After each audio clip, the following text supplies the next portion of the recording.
Hey everyone, thank you so much for being here and thank you for being a member of our community. Today I'm going to be talking about our non-negotiable needs. So for anyone who is not familiar with this term, a non-negotiable need is what you need in your romantic relationships in order to stay in them, in order to decide that you are going to stay in that relationship. So sometimes non-negotiable needs are called deal breakers. In other words, if this non-negotiable need is not met, that's a deal breaker for me, and that relationship is not right for me. So you can see that being really clear on what our non-negotiables are is it's like a compass, right, in the sea of feeling attraction and feeling chemistry and connection and oxytocin. Sometimes we can lose our connection with ourselves and what it is that we actually need, and we end up potentially getting into a relationship where our fundamental needs are not being met. And that's why it can be so important for us to get clear on what our non-negotiables actually are. So if you are watching this video, I want you to leave a little comment below to say whether you are clear on your non-negotiables or whether you're not so clear, and that's not something that you have really taken a lot of time to get clear on and work out exactly what they are. And there's no shame here. One of the things I think our society does is I think our society really romanticizes the idea that romance should just be intuitive. It should just be something that happens. And I think the reality is that very often that way of thinking can lead to a lot of pain, a lot of struggle, and a lot of mismatched needs within a relationship. So there's no shame if this is something that you're just working out. The truth is that I'm just working this out myself as well, which is why I'm sharing about it today. So there are a couple of things that we can unpack as we start to get clear on what our non-negotiables actually are. And in today's video, I really want us to get a little bit clearer on what the difference is between having a non-negotiable need and having a preference. Okay, and I just want to say that this is relevant to you whether you are single or whether you are coupled, because so often when we're coupled, we have challenges, we have conflicts, we have things that maybe need to be looked at and to see what's going on there.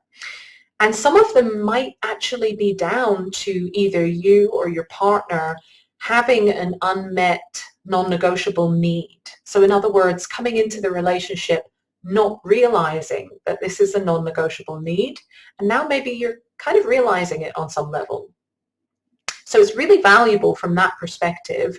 Or you might discover that the things you're arguing about are not non-negotiables, and maybe you can learn to give more grace, give more compassion, get better communication around it. So there's just so much there that can come, even if you're already in a relationship, from just getting really clear on what your non-negotiables actually are. And it's definitely going to strengthen your connection with yourself as well.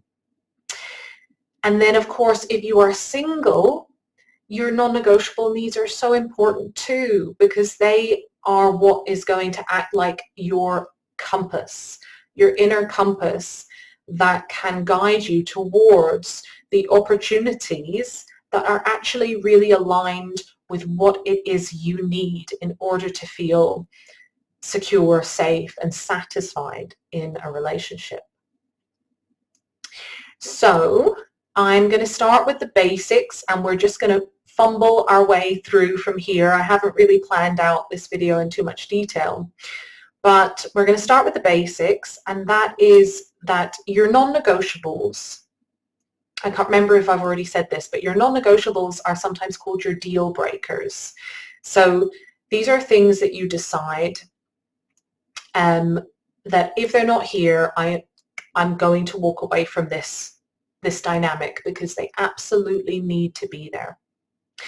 And to get you kind of thinking, it's usually between about 1 and 10 items that you would put to your list. And some of the kind of really basic ones are ones like monogamy. And you might think not to add that to your list because it is so assumed in our culture that most of us have monogamous relationships.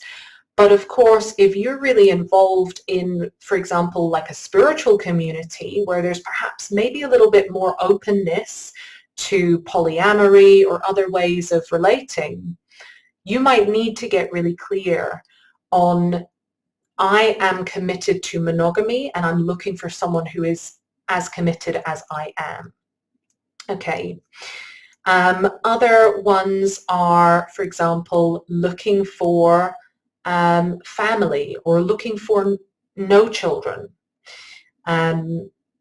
must not have their own children already, or that might not be on your list. You might be open to that.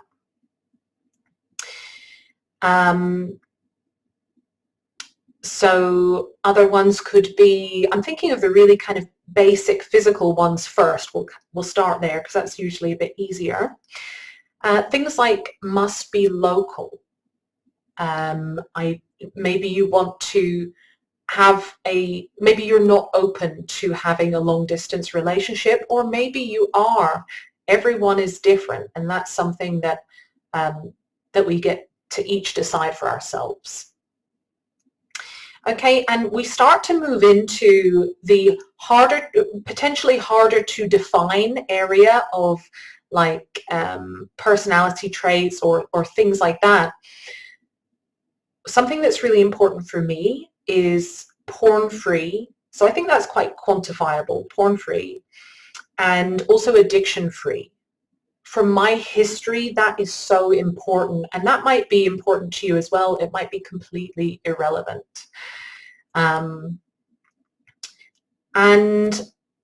I'm going to share one or a few, and this is coming into the main topic here, which is what is the difference between having a non-negotiable need and like a preference.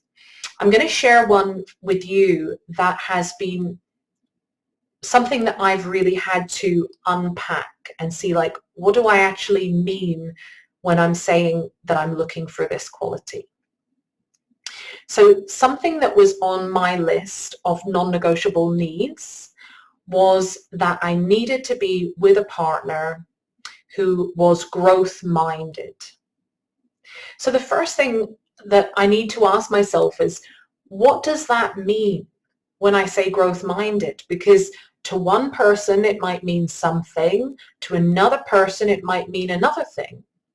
So what do I mean when I say that I need that? And as I started to unpack this more, I realized that there were really two parts to this. On the one hand, there was that I was looking for someone who has relationship skills, looking for someone who was willing to work on the relationship and had demonstrated that that's the kind of person they are. They have the skills. Now, these might be different to the skills that I have, but some kind of working on the relationship skills. The other piece of this was that I was also looking for someone who was interested in personal growth. So someone who was maybe listening to podcasts and had friends in personal growth communities and would love to have long discussions with me about personal growth. And as I started to see that these were two separate things, I then was able to decide whether each or both or neither of these were actually a non-negotiable need for me. And what I discovered was that being with someone who has relationship skills is a non-negotiable for me. However, being with someone who is interested in personal growth is actually not a non-negotiable for me. It is a preference. It's something that would pique my interest, but it's not something that I would walk away from if someone didn't have that interest in personal growth. So you can see how we start to parse out, like, what exactly is my need here? And is it a need, or is it just a preference? So another example is the fact that I am a vegetarian. And one of the things that I was thinking might have been on my list was being with another vegetarian. And it took a lot of examining and processing for me to realize finally that it isn't a non-negotiable for me. Even though I have strong views on animal welfare and all kinds of things like that, I realize that actually as long as the person meets the other needs that I have, as long as they are dedicated to building a great relationship with me, then them eating meat or not eating meat is not a deal breaker for me. It's a preference. It's a very strong preference, but it's not a deal breaker. So those are some of the ones that I've had to contend with, and I would be really curious about what you have in your list as you're kind of writing this down. What in your list is a non-negotiable need, a deal breaker, and what is, or a deal maker, and what is like a preference, something that you would enjoy, something that would draw you to the person, but it's not on the list. It's not a non-negotiable need. And one of the things I really want to draw attention to is that very often we can kind of cloak ourselves in layer upon layer of preferences.